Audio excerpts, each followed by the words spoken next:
Rhea Dark, MS, LSW, substance abuse professional, mental health first aid.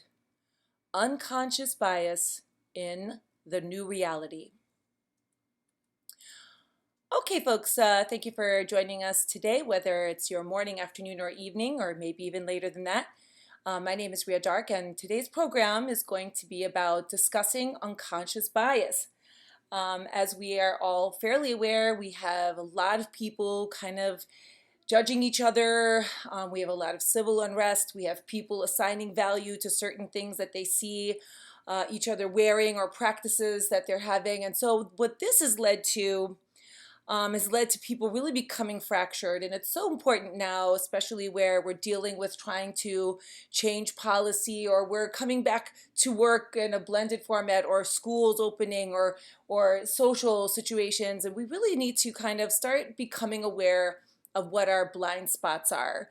We cannot address bias unless we're aware of it. And what we're going to find out about here today is that bias is something that's kind of a primal drive to protect us. And we're the same humans that we've been for the past 50,000 years, except for some mild, small frontal lobe changes. And so what we really want to examine here is how our conscious bias becomes part of our unconscious bias and how we can discover that. We're going to talk about some tools and some tests that we can take, and then really walk away from here, not just with an understanding around this, but also action statements to foster inclusion. So uncovering our bias is one part of it, but being able to develop behaviors which help everyone feel included and valued are really the way that we want to go and the way we're going to leave today's program.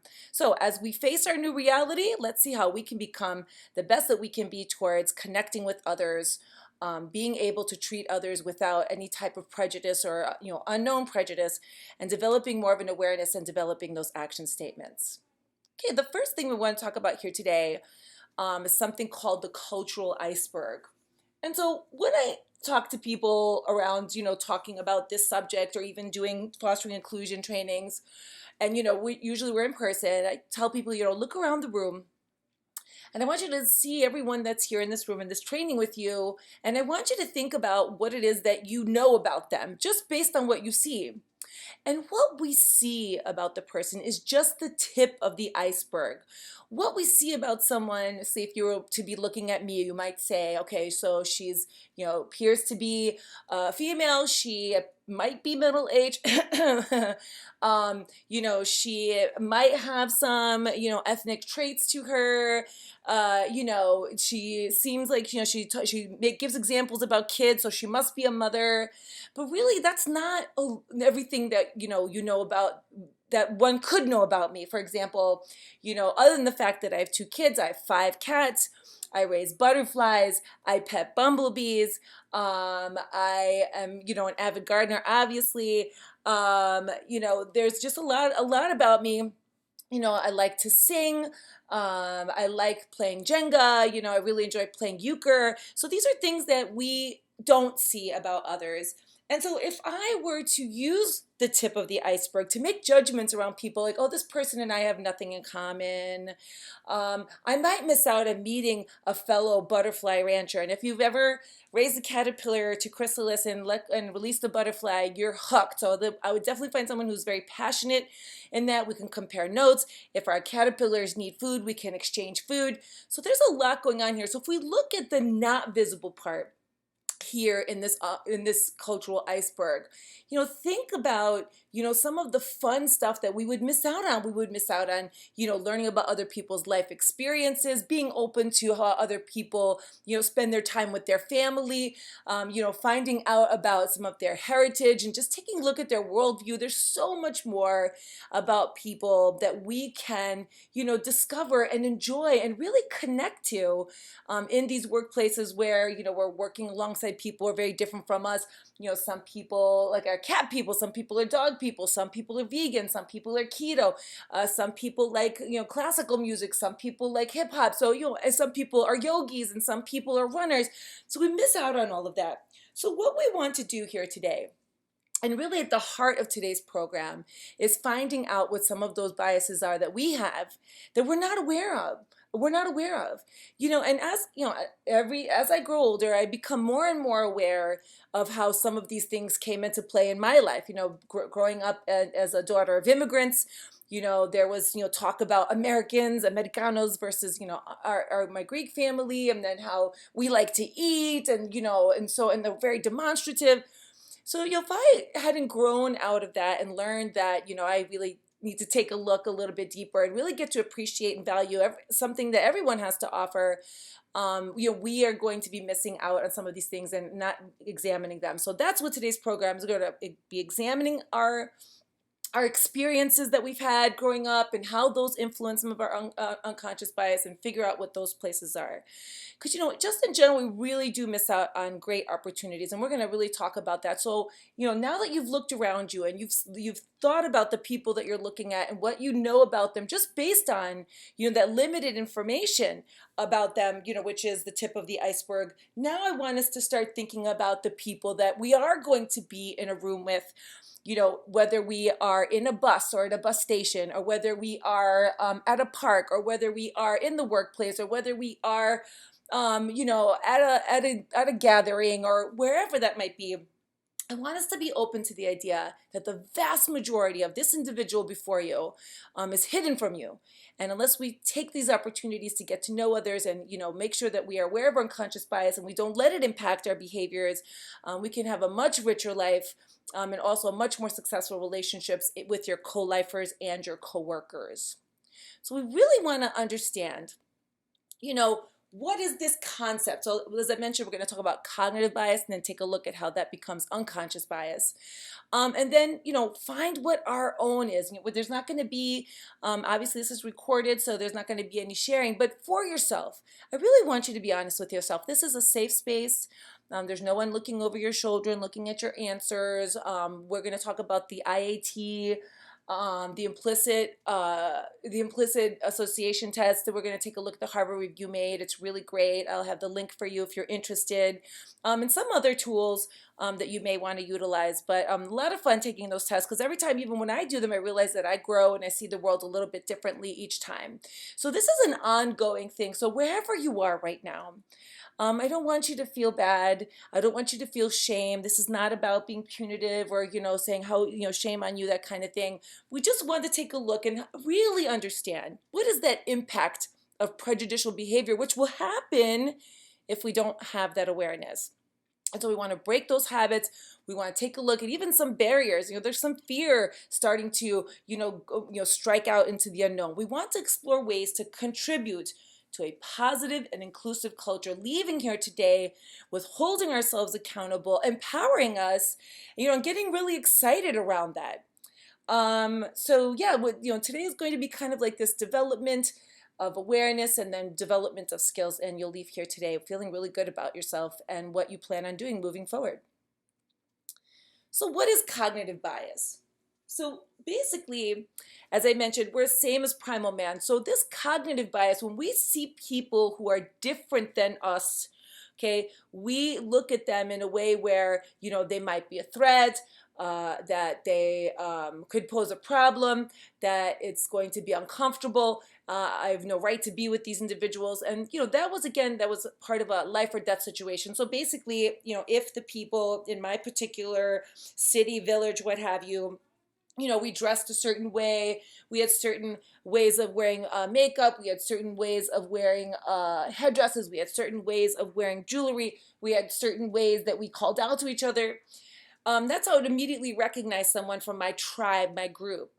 And so, let's say I'm going down to get water. I'm going down to, gather some seeds or hunt, depending on what my particular role was in my community.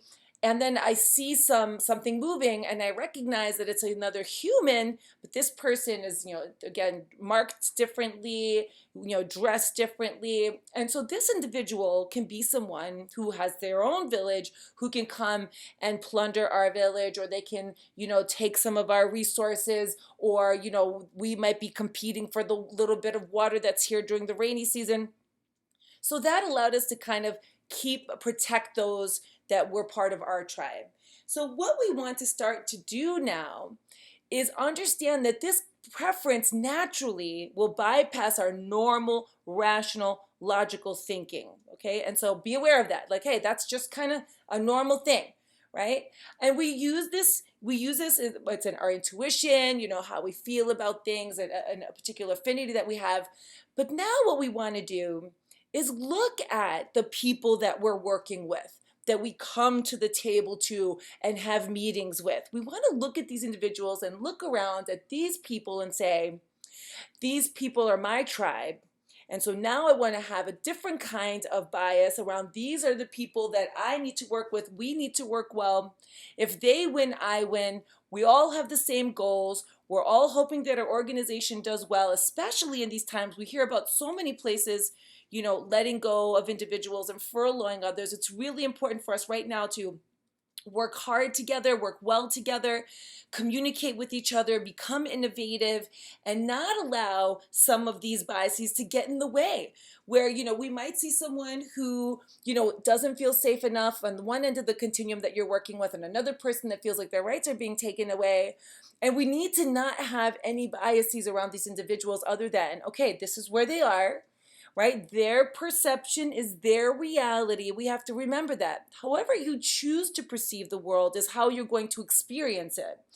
And also know that other people are having other experiences of the world that are different than ours, but that doesn't change the fact that neither one of us is right and neither one of us is wrong. It just is. So an example that I like to use is, okay, so let's say I'm holding up a stick. So if we want to look at our perception as our reality, okay? So if I'm holding up a stick and I'm a dog and I see the stick, I see a toy, right? Okay.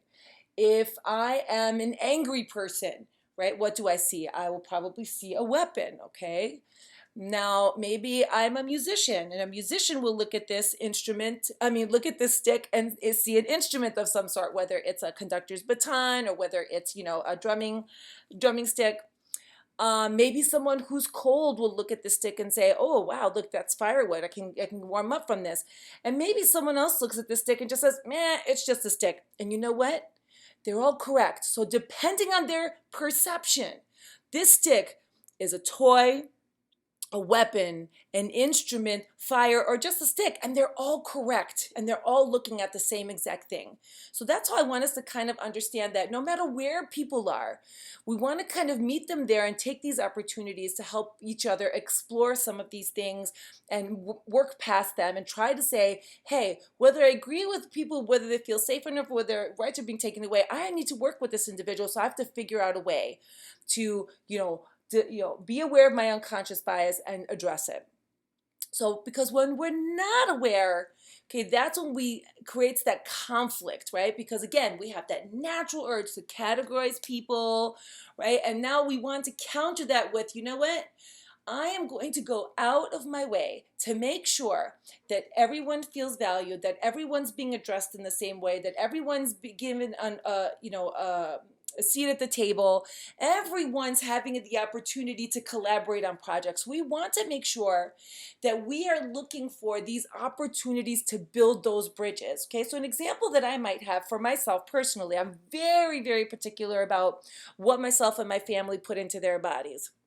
We're plant-based. That doesn't mean vegan. It can mean paleo, it can mean keto, but I just know that 3 out of the 4 things that me and my family are going to put into our mouths are going to come from a plant, whether that's a nut, a seed, a bean, a vegetable, a flower, a fruit. And then the other 25%, I like to, make sure that we utilize our local farmers as much as possible. One, because I want to support local economies. I want to support families. And also, we've seen some of the conditions of those factory farm slaughterhouses, and some, pathogen has been showing up there as well. And also just the quality is much better. So for me now, if I were to go in, so you can get a good sense of like how important this is to me. So now if I were to go into the break room, or the cafeteria, if your cafeteria is still open, and I'm sitting across from someone who's eating, let's say, some type of fast food, right? I haven't had fast food in a couple of decades.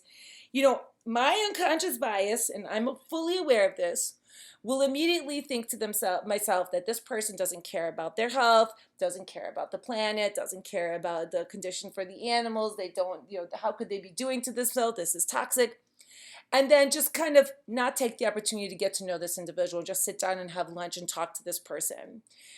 Maybe this person's grandmother gave them a certificate for their birthday, and they wanted they wanted them to take a picture of it and send it to grandma.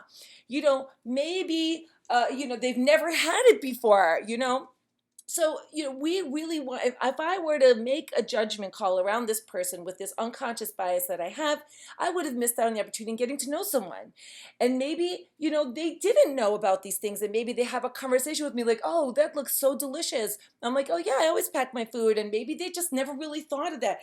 I miss out on these valuable opportunities to build bridges. And I want people that I'm working with to, get the best information, and I want the best information, and we exchange these ideas, and these exchange of ideas create new ideas. So it's really great. It behooves us to do so, even for just ourselves. So, it's important for us too to kind of get an idea about some common biases that are out there. And so, one thing that we typically do, we have confirmation bias. So when we are faced with an idea around someone, or a prejudice that we have, or a stereotype that we have, we're always looking for information to confirm that. So we have something that's called confirmation bias, and that's something that's really important, especially now when we're looking at situations where we're getting all these messages everywhere, that we want to kind of be open to making sure that we are aware of some of these kind of brain traps that we have.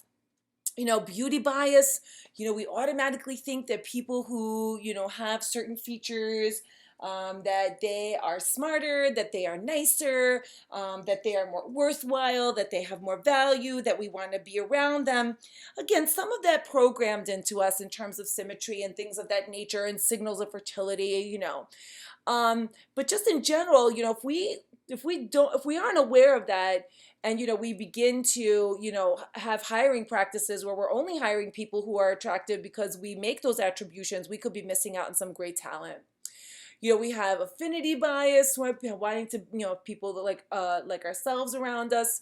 Okay, maybe we have negative assumptions, the halo effect. Okay, which is having more positive traits than others. Again, there's also conformity bias. That's also kind of called the bandwagon, where the more people who have a certain opinion then will kind of snowball along with that. Attribution bias, again, will believe that a person has certain attributes just because of the background that they come from the tip of the iceberg, that maybe they're good dancers, or they're good cooks, or they, I don't know, they have good hygiene practices, they are very emotional. We have a lot of these. And so we have to be aware of some of these things. One of my other favorite things to look at, I'm going to grab this paper really quick, is I also like to look at a lot of the logical fallacies. That's a really great way to kind of get a little bit more understanding of some of the errors in thinking that we do. Critical thinking really is an art, and our biases kind of pull us away from thinking very rationally. We start to think more with, again, at that primal brain. So it's really important for us to be aware of these. And so I do recommend that you check out logical fallacies. There's a great website that it's called Thou Shalt Not Commit Logical Fallacies. There's a little poster.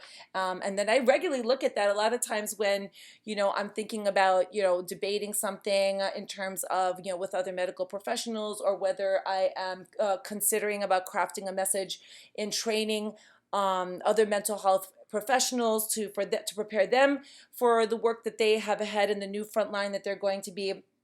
I'm always critical of how I'm drawing conclusions, and some of the things that I might say, and make sure that I'm aware of some of these logical fallacies. They're really great to kind of just have around.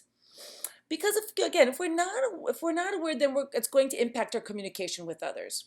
Okay, so anchoring, again, these are some of those logical fallacies that I mentioned here. Anchoring is something that the first idea is the one that you always anchor to. That's why in negotiations, the first person to open with their amount is the one that's going to get anchored to. That's why when you go to buy a car, they have this like big number on the sticker. That's the number that you're going to be starting negotiations from, you're anchoring from. Availability cascade is we constantly, it goes along with the confirmation bias. That's about, we're constantly, utilizing information that's readily available to us, again, to confirm things. The bandwagon, the more we see people who are for a certain cause, we jump onto that bandwagon. And then confirmation bias, we talked about status quo bias. That's also kind of falls under the law of averages, where we're always going to want to tend towards the status quo. So these are a lot of things here that, again, we want to be aware. So if we're not aware of these things, then we start to develop nonverbal communication that it's becomes a real problem, and and things that we might say visually, and that we're not aware that we are impacting other people in that way because we haven't examined these. So also, another thing too is we have the base rate fallacy, which is kind of like a little bit around somewhat a little bit close to automation bias, that I've been reading about. And The New Dark Age is a great book about how technology, and we have computation and automation bias. But yeah, we take a look at, the specific information is the thing that's always going to win out over any other general information. So again, that's a lot of that has to do with a lot of these, models and numbers and statistics and all this other stuff that we constantly are bombarded with. And again, these can really affect our ability to communicate. And we see this all the time. We see people, getting crazy mad at each other on social media, super snarky on Twitter, just people attacking each other. It's just become a place where we want to step away from that. We've done this enough. We've judged each other, we've characterized each other in a lot of ways, and especially inside of this new reality, right? Where we're saying, well, if this person doesn't want to wear these things, then they're this, or if this person is wearing those things, then they are. And we've been doing this a lot. Or if this person is, out protesting, or if this person, so in this new reality, it's so very important for us to be aware of language, whether it's visual or verbal, that is very inclusive. We don't want to demean other people, regardless of where you stand with any subject personally, especially in the workforce. Being a professional, okay, means that you leave your politics at home. You don't talk about sex in the workplace. We don't talk about politics in the workplace. We don't talk about religion in the workplace. And in this new reality, we're not going to talk about whether we think protests are correct, or if you want to characterize them a different way. We're not going to talk about what our governor is doing and mandates and things like that. We're going to leave those because these behaviors are going to lead to people building dams with each other instead of bridges. Okay, we really want to be open to the fact that in this new reality, we have to hold ourselves accountable to a much higher level of professionalism if we're going to be able to succeed. And again, as I mentioned, and I'm not trying to scare anyone, but these are very lean times. And the people that we work with, we have to work really well with each other right now if we want to make sure that our organization is going to be the one that's still standing.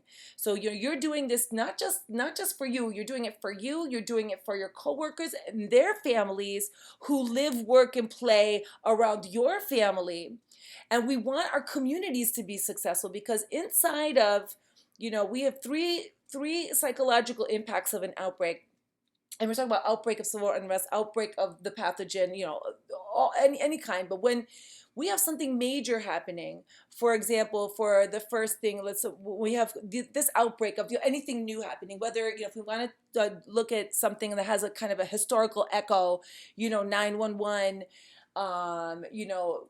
where we had communal suffering from that too. Communal suffering is when the institutions in our communities that we rely on, education, the workforce, our healthcare, financial institutions, have started to destabilize. And so we're all experiencing this. We're all experiencing as well collective grief. We've lost loved ones, we've lost jobs, we've lost financial security, we've lost education, we've lost so many things, right? Freedom, social connection. I just took a walk this evening before I settled in to get some work done after the kids went to bed. And it's just was so sad. And so we have all of this going on, and to add into more layers that we don't need to is not going to be good for anybody. So it's really important for us to be aware and try to help elevate morale. And so we're looking for people to be aware of some of these behaviors here. They're called micro behaviors. Subtle, minute gestures, facial expressions, posture, words, tone of voice. Everyone's super intense right now. Everyone's super raw right now. Everyone has so much pressure out there. We really need to kind of, start to think to ourselves, I want to be a part of virtuous cycles. I want to contribute in a way where I leave people around me feeling better, feeling more connected, developing trust in the workplace, being able to conduct business in this particular environment. And we're conducting business in ways we've never done before. Being challenged with lack of resources. On top of that, things taking a lot longer than we thought we were going to take. Not to mention again, like all these messages we're being bombarded with. And so it's important for us to be aware of these things. So these are the little things that really are going to go a long way right now. And especially too, like, in places where, people are being mandated to wear masks, you can't even see a smile anymore. You can't really, hear what a person's saying anymore. People, just operating in ways that we're just not used to. So let's try to make sure that we put the device down when we talk to those that we work with, even in our home environment, by the way. Think about giving them eye contact, making sure that we're not laughing inappropriately at others or interrupting them, or, showing a behavior, showing, types of behavior where we're closed off to people, like crossing our arms or turning away and crossing our legs. It's so important. So we need to start thinking about some of those things, because they do go a long way, especially now. A lot of us have been so isolated, and we really want to try to create an environment where people are feeling, we're open to others, we are compassionate, we are authentic, right? We really want to be aware of some of these things. So let's ask ourselves some questions about that. So let's talk about a time where you felt uncomfortable by another person's actions or behavior. Okay, think about that time, right? So something that maybe someone said to you, something that someone may have gestured towards you. What are some of those things that you personally experienced from someone else? So I want you to think about that for just a minute. And I want you to think about how that felt. I want you to feel that flashing, that burning in your face, right? I want you to feel that anger boiling up. I want you to feel how it impacted you that night, and maybe even the next day, and maybe even years, right? Maybe you were tormented for years, but even just one, situation where someone makes you feel uncomfortable because they went out of their way to do that to you. Think about how that feels. And maybe that's not something that you live with every day, but if you can remember one time, then maybe you can remember how awful that is, and maybe say to yourself, you know what, I really do want to be a part of never making people feel this way again. Like, I don't want people to feel this way, because I felt miserable. I was sad. I was hurt.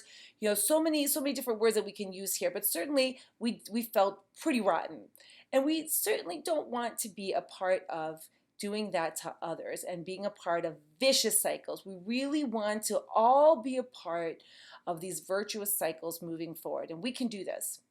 Okay, so now starting to develop that awareness around unconscious biases and some of the biases that you might be aware of as we've gone through, because we just went through some of these materials, right? We went through some of these, biases. We looked at some of these. I want you to think about, the ones that we've talked about just now.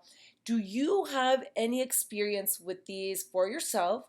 Or maybe did you have any experience for those, like, for others? So think about that, because I want you to remember, I want you to think about what that feeling was, and maybe are you doing this?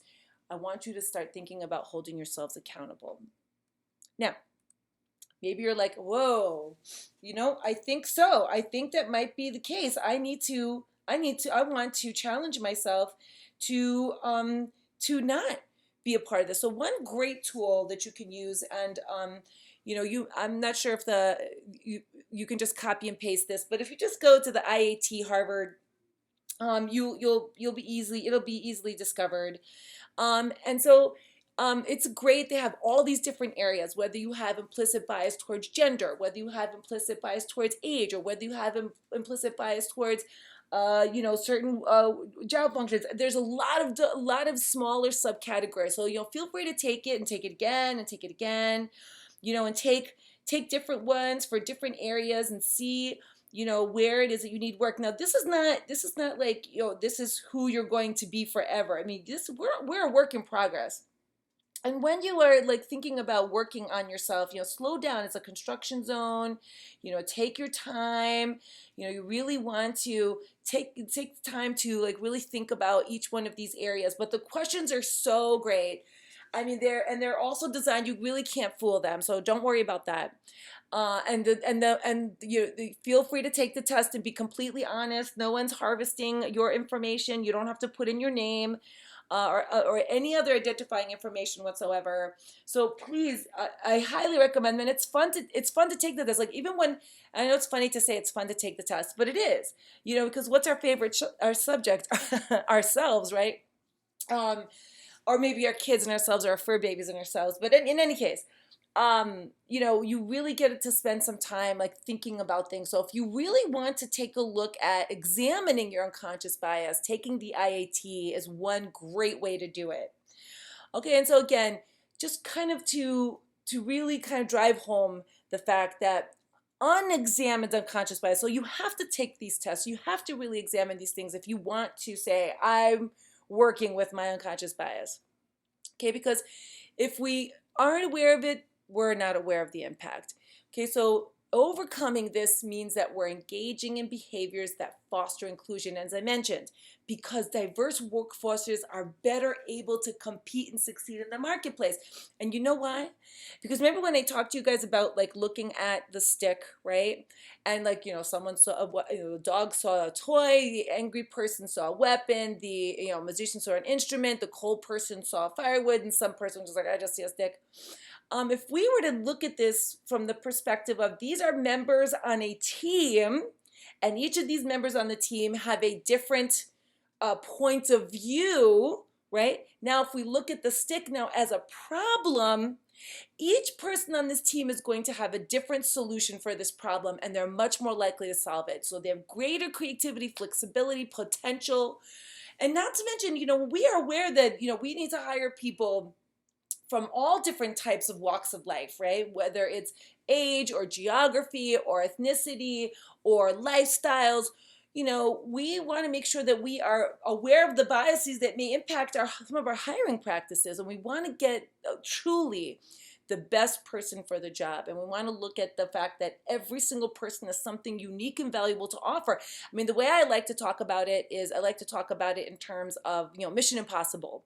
You have the leader, but you have the guns expert, and you have the IT expert, and you have the disguise expert. Everyone has something different that they bring to the table, and collectively they can handle Mission Impossible. So we want people also to be inspired, to be the best that they can be, and we do that by valuing everyone for exactly who they are and what they have to offer. And any conversation I have with anyone, I always have the takeaway from that, and I'm always open to having conversations with all people. So we've taken the first step here, okay? And look, we're starting to identify that. We're looking at the IAT. Now, what we want to do is think about addressing them, okay? But before we take a look at selective attention and addressing habits, I'm going to take a minute to kind of bring some awareness around some situations, okay? And so, this handout is a handout that you have here that's supplemental, but, I want you to I just kind of want you to listen to these examples, because there's no right or wrong answer. It's just how this is a great way to show us how if we don't examine our biases, that they will get in the way of us being able to do our work. And not even that, even worse, we may end up doing things that, we wish we hadn't done because we weren't aware of them, we didn't know. Okay, so you're at a project meeting discussing various potential candidates to assume the role of project lead. A female colleague, Jennifer, proposes another female colleague, Helen, as a suitable candidate and is interrupted by a male colleague, Daniel, who claims she is not appropriate as she has a young family and has to leave early 2 days a week to do the school run, so she may lack the commitment. He also states that she lacks the technical capability. When Jennifer counters with a list of her qualifications, Daniel interrupts again and says Jennifer is only suggesting her as she wants a woman in charge. So let's talk about all the unconscious biases that are happening here.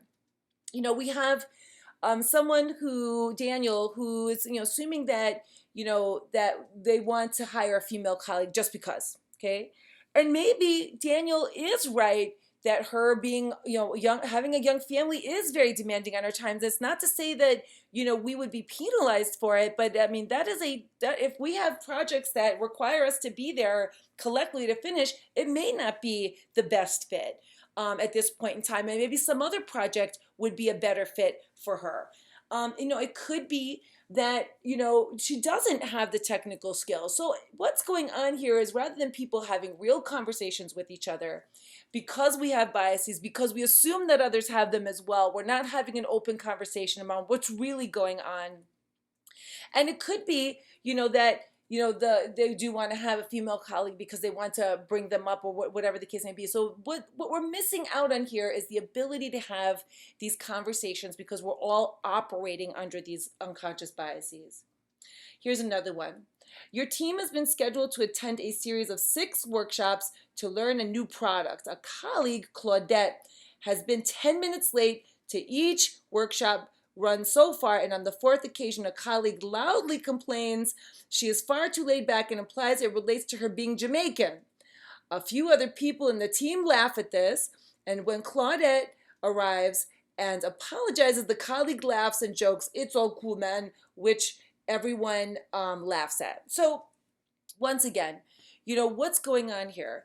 Rather than have a real professional conversation with Claudette, the boss has allowed this to go on for the 4th time. If I was a boss, I would probably say something after the 2nd time. One time, everybody gets a mulligan, but the 2nd time, especially in a row, that's a conversation that needs to be had. But maybe because the bosses maybe have some unconscious bias around Claudette, and maybe they feel embarrassed about it because they haven't maybe examined it, and so they don't say anything, so they say something in a very passive aggressive way.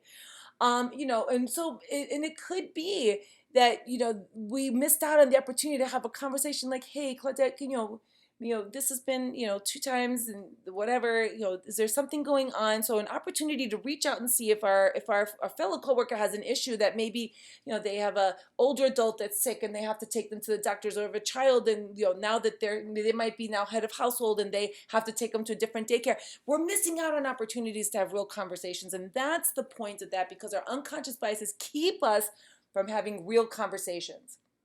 In a monthly meeting and review of KPIs and analytical reports for performance, your manager is highlighting some key achievements in the team. There has recently been a new software launch which has proven difficult for a number of individuals in the team to understand, but your manager gives open praise to a colleague, Donald, who is considerably older than the rest of the team, stating he has appeared to pick it up really quickly, which is really good for him given his age. Okay, so that's kind of like that backhanded compliment. So again, this unconscious bias, we're making this assumption that people who are of an advanced age might be less technically competent. But again, because this person didn't examine this unconscious bias, they had no idea that statement that they made, they thought they were praising them, like, "Hey, I was saying something nice."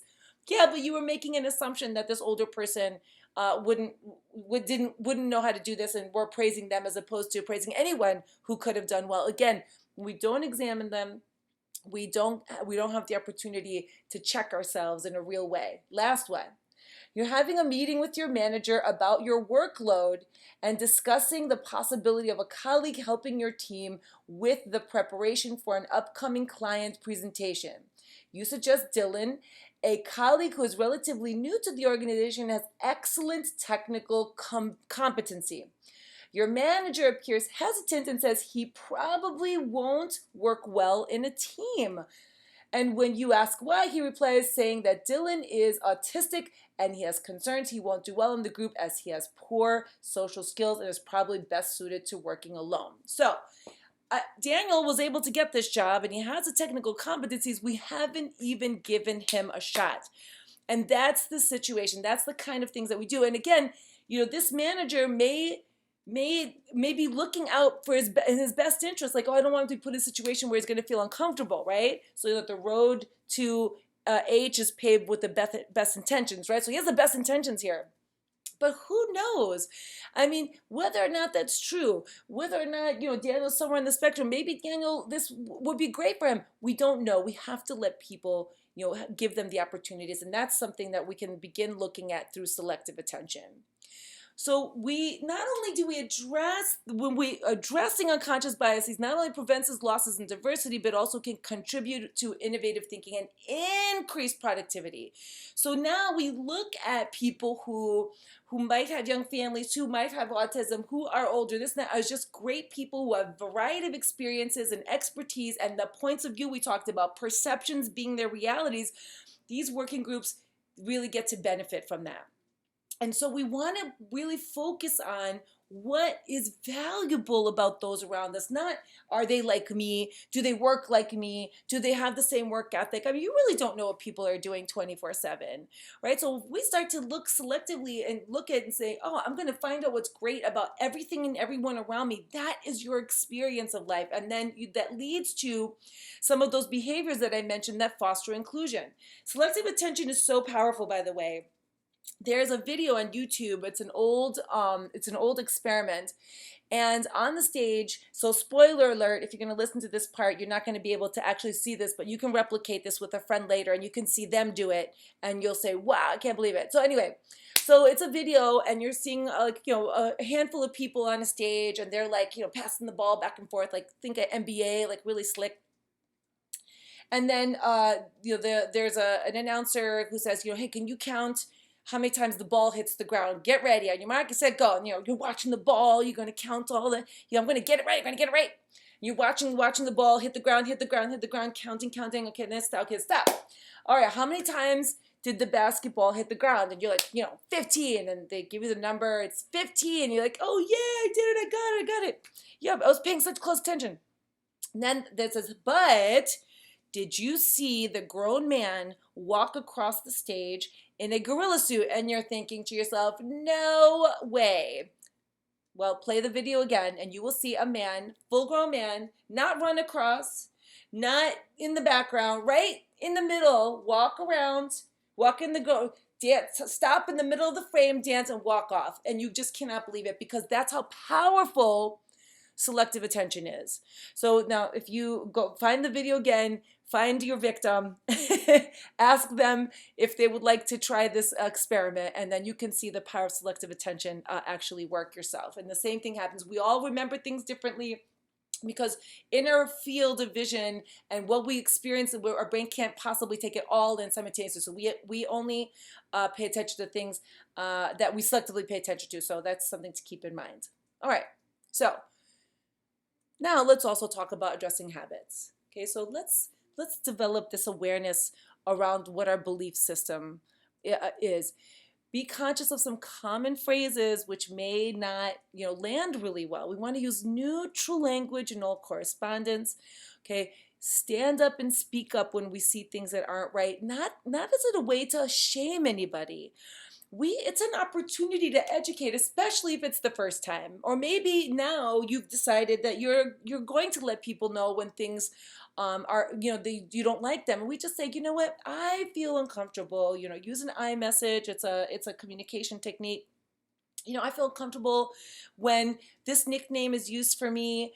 because I feel uncomfortable and I don't want to come into the room and I don't want to be around anyone because then I feel like you guys are picking on me and I feel really embarrassed about it. And then when someone brings something to your attention like that, when they stand up and speak up, say, please don't do that again, your response, ought to be, thank you for telling me. It will never happen again, because we do want to thank people for letting us know, because we may be engaging in things that we're not aware of. Okay, so we want to think about those micro behaviors. We want to focus on skills when we hire people. We want to create a culture of inclusion, like actively engage in behaviors that demonstrate inclusion. We'll talk about those in the next slide. And then job stereotypes. And then just use diverse imagery too around the office and things like that. Think about the things that are around us, what we're posting and what we're putting up there. So show respect. Now, what does that really mean? So, okay, show respect, show you care, strike a balance. Okay, these things are a little bit abstract, these terms. So when we say show respect, so now as we talk about like moving into like going into like the home stretch of this program, when we're talking about showing respect, and when I do these trainings, I ask people, okay, give me an example of like what you're going to do moving forward to foster inclusion, because I'm going to be more respectful. What does that mean? So you actually have to talk about behavior that is concrete and specific, things that can be evidenced by the five senses. And the more specific you make it, the more likely you are to be able to execute it. So show respect. I'm going to say good morning to everyone and address them by their names. And if I don't know their names, I'm going to get to know their names. That's one way of showing respect. I'm going to make sure that, if people need certain flexibilities around what they need to be able to continue to get the job done, I'm going to at least listen with an open mind and see if I can make that happen, right? So know your geography. We should know other places of the world. Courtesy language is so important. Good morning, please, excuse me, thank you, you're welcome. All of these things are really important. Okay, know how to address people, how they want to be addressed. Clearly enunciate, speak more slowly. That's really hard for me. I'm sure you've noticed. I have a tendency to go really, really, really quickly. I actually used to be much worse than this. That's something that I've grown to realize that when I can't breathe, I'm probably talking too fast. And again, this is a job hazard of mine, but it's still my responsibility to be aware of that.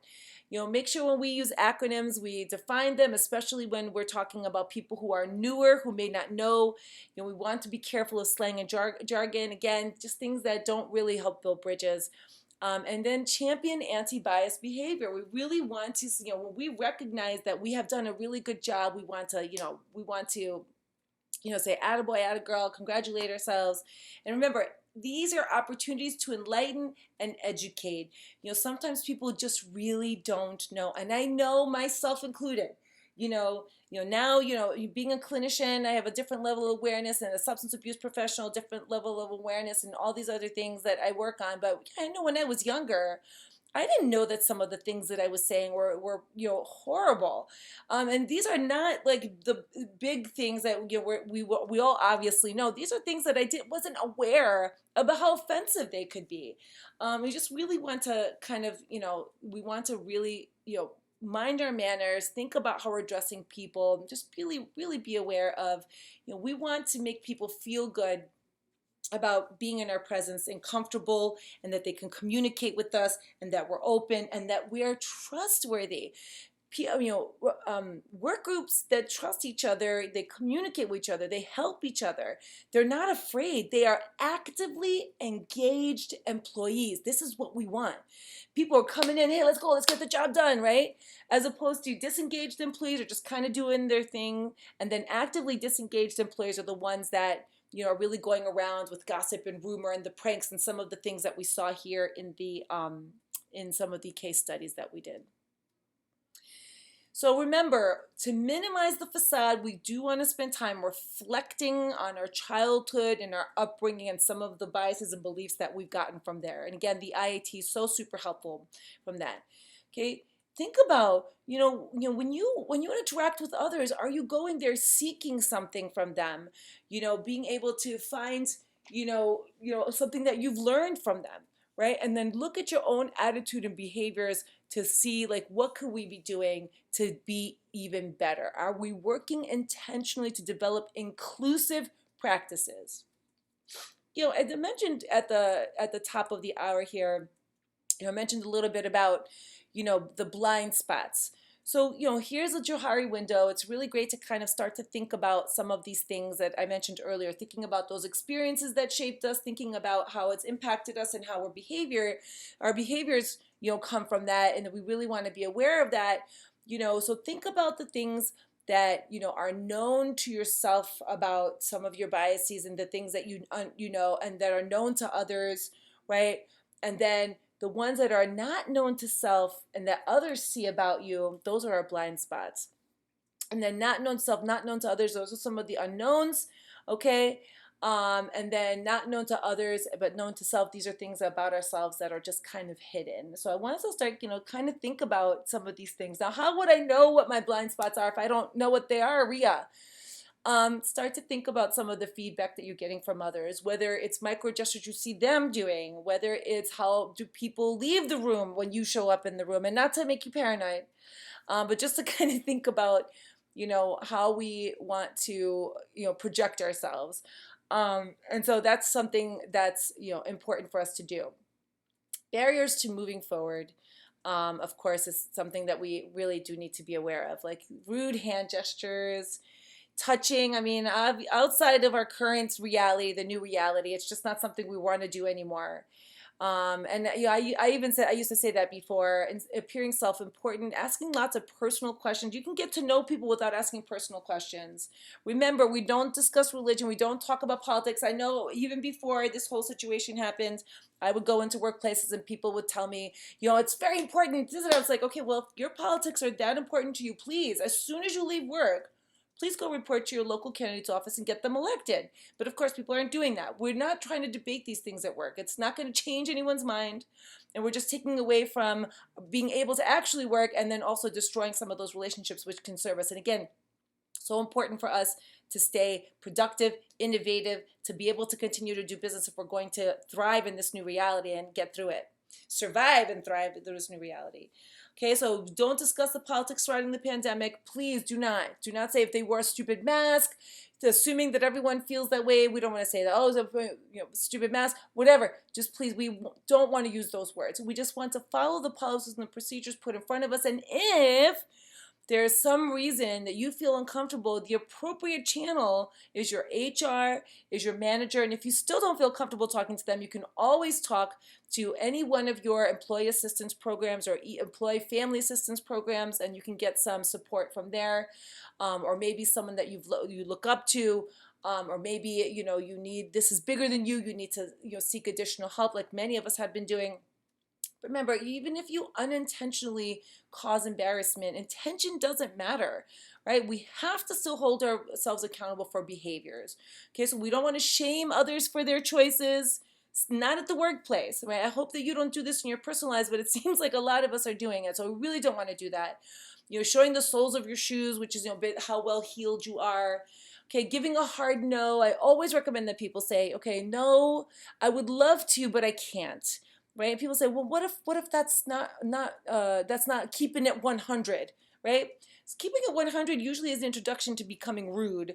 So there's nothing wrong with saying, I really would thank you. That's very nice of you, but I can't. There's nothing wrong with that, kind of being sincere around that, right? We don't have to say, oh, no, I would never do that. Are you kidding me? No, we don't need to do that. We don't make generalizations. We want to avoid culturally sensitive terms. A lot of people have talked to me about, hey, we really want to do something for the Black Lives Matter movement, and so on and so forth. And I said, oh, while I get it, and I absolutely commend you, and this and that, we have to keep some of these things away from our workspaces and work groups. Or coworkers can set up GoFundMe pages. They can also, be at some of these places and offer some type of resource. I mean, there's a lot of things that you can do, but in the workplace, we really have to stay away from anything that's political, because it's not in anyone's best interest. So very important. So, as you're planning for change, we understand it's going to be uncomfortable in the beginning. You might think that people think that you're being disingenuous.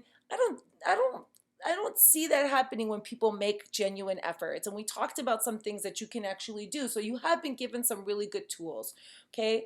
And so in the beginning, we start to do things, we act as if, and then eventually it really does become a part of who we are. And it'll take some time. Some of us are really ready for that. Some of us are not. I've had a lot of friends who have recently changed their minds around a lot of different subjects, and that's about growth, and that's okay. So remember, I want you to think about, you stand to lose a great deal if you continue down a path where you're not intentionally fostering inclusion, you're not intentionally examining your unconscious biases, and you're not admitting that you are susceptible to them because it's a biological, it's a primal thing, right? Conscious bias is something that is hardwired into us, so you are not free of it. Okay, so we also know you're not alone. We're all trying to figure out how we can move forward together in supporting each other. And then also remember too that as we're all trying to get into moving into trying new behaviors, and you seeing other people make an effort, reinforce that. Let them know, catch them being good. Like, hey, I just want to say thank you for not calling me that nickname anymore. I appreciate that. That you're reinforcing that behavior, right? So like with my kids, like when they're playing quietly, the temptation is to ignore them. Oh my gosh, they're playing quietly. Let me go do the laundry. Let me fold some clothes. Let me shoot off some emails. And then as soon as they act out, then I'm over there, giving them attention. And I just taught them, if you behave poorly, you get my attention. But if you behave well, you'll be ignored. Same thing in the workplace.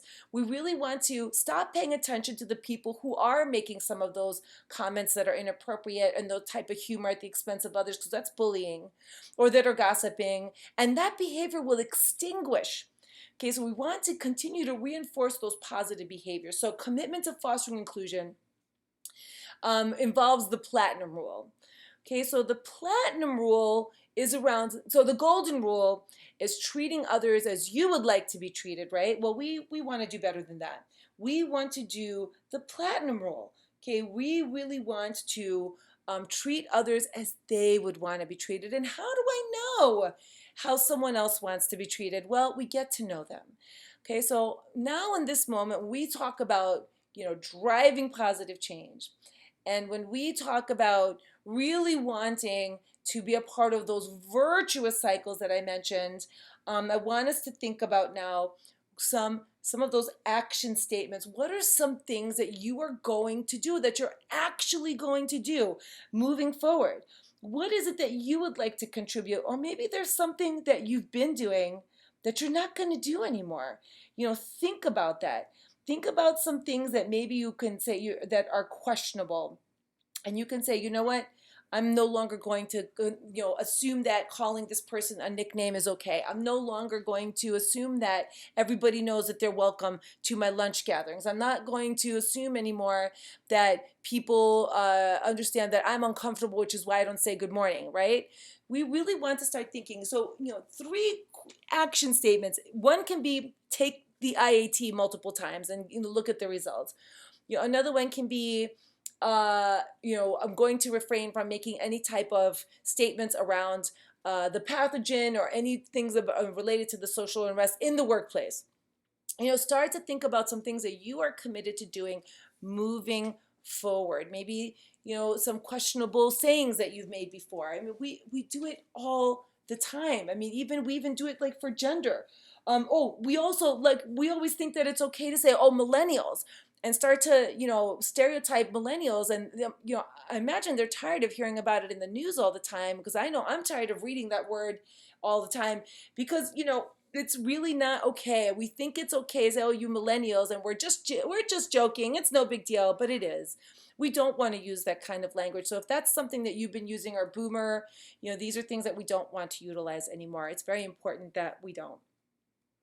And so in lots of cases, I get people who might say, well, this new reality, and now we have to be this is not about being PC. This is about using these opportunities to develop behaviors that everyone feels safe around, that everyone feels included. I'm sure you would want the same exact thing for yourself. And, another thing that I always tell people too is, think about these behaviors that you're engaging in. Would you be proud of one of your loved ones watching you engage in these behaviors? If the answer is no, you really shouldn't be doing it. Or even better, would you want someone doing this to your loved ones? And if the answer is no, you don't want to do it. So rather than looking at, oh, now we have to be aware of this is yes, we do. Because now, even though this door of happiness, this old way of doing things, the normal, that the status quo that we have to let go of as we move into this new reality, stop looking at that closed door. I know I struggle with this myself. Today was a particularly challenging day for me, in terms of things, being sidelined by our current reality, our new reality, as I like to call it. But we just need to kind of task ourselves to hold ourselves accountable. So I'm holding myself accountable for my behaviors, still trying to do, the level of excellence in the work that I do, so that I can be a part of that new door that's opening in front of all of us, that we don't really see what it's like yet. But yes, some of our old normals, we do need to let go and grieve. We talked about collective grief and our losses. And we talked about communal suffering, and look forward to the doors that are opening up in front of us and the innovations that you could be engaging in your workplace, and a new skill set you could be developing. One other thing, though, is that we need to continue to be committed to making sure that we are feeding our bodies with predominantly plants, making sure that we get movement in our lives. I mean, after that, you can do all bacon if you want. That doesn't matter. So the other 25%, you could do bacon all day, all night. But what we're trying to say is that you need to have the plants in your bodies for the micronutrients, and to make sure that all of your body's functioning the way that it needs to. It requires all these micronutrients. Additionally, we really want to build our physical immunity. We know that in a future with severe upper respiratory pathogens, it's important for you to be in charge of your health. Movement is so very important. Now, I don't say exercise, although I'm a huge fan of yoga. But movement, just 30 minutes of walking a day, water, laugh. This was something that I learned this time around, in terms of, I had gone through something very traumatic last year. I lost my husband, and I was all of a sudden head of household. I didn't know if I was going to be able to keep my house, and how am I going to parent with the kids. And then, this happened on top of that a year later. And, I'm in a kind of same situation. And I'm just like, how am I going to do this? But so what I realized is I was really taking things very, very seriously. My first traumatic experience, and I was mad and this and that. But then decided that this time around, when the kids came home, and I'm like, how am I going to do this? That I needed to have a lot of laughter in the situation, because I need to think about this as something kind of like this, mad world, like Mad TV, like just, it's like a skit. Let's try to look at a way that it's funny and silly, and just try to make the most of it. So that's something that's really been instrumental for me this time around. Talk with loved ones. My kids have been doing video chats with my mom, and, I got some books, riddles, and they would do riddles on the phone. So that was something that was helpful to help us get through these hard times. Creative pursuits, we started building model cars, and we're painting, and my son's building a computer, and just trying to do things where I feel like I'm in charge of something, and I'm creating. As I told you guys, I'm gaga over my garden and my butterflies. Gratitude daily. Please, the first thing you do in the morning, please do not pick up your device. Please do not start reading the headlines. Please do not start looking at social media. The first thing you do in the morning is get up and start to practice gratitude, not just for the things that you have, but for yourself. I mean, look at yourself and be kind to yourself. Start with some of that self-talk. You might even have some unconscious bias towards yourself, and thinking to yourself that you can't do this and you can't do that, and you are unable to this and so on and so forth. Start to think about examining some unconscious bias right from the very first thing you do in the morning. Mindfulness is important. It's important for us to be aware of, how some of the thought processes of our brains, and to be in charge of that, and to really start developing some positive coping mechanisms, such as breathing, relaxation. Like I said, mindfulness, it can be mindfully cooking, it could be mindfully gardening, it could be sitting quietly, it could be coloring. But we really do need to harness some of those positive coping mechanisms, because, again, as a substance abuse professional, I'm highly aware, acutely aware that people have been using not just drugs and alcohol as coping mechanisms, because we do see an increase 60% in alcohol. We have seen more overdoses and so on.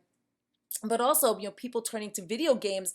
A screen addiction is the big digital drugs is the next big thing. We have a lot of families who, had no choice.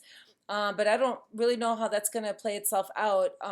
But we have seen people compulsively shout, compulsively gamble, pornography, and just doing whatever they can to cope right now. So please try to make sure that you're doing some of these things to really help you, because unless you're nourishing yourself, both physically and getting, I should have put sleep in here. I totally forgot. 7 to 8 hours of sleep 80% of the time is also important.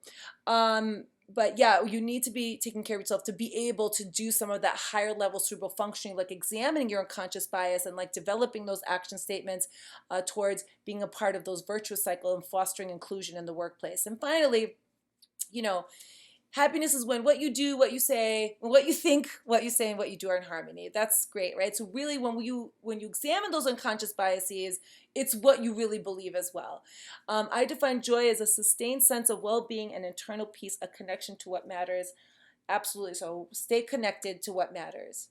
So thank you so much for joining me here for unconscious bias. It's such an important lesson. It's so much fun to really just kind of discovering, making that journey of discovery. If you want to journal, that's really great. But again, I really recommend the IAT as a great starting point. And just really talking to yourself around what are some things that I can do. And remember, it starts very first thing in the morning, starts with you. There's my contact information. Feel free to follow up anytime. And then here's just my bio. There's my little kiddos over there, and some of the things, a little bit more about myself, and some of the things that I'm involved in. So thank you for your service, everyone. I really, again, appreciate you, and thank you for being here and tasking yourself to examine your unconscious bias. My name is Ria Dark.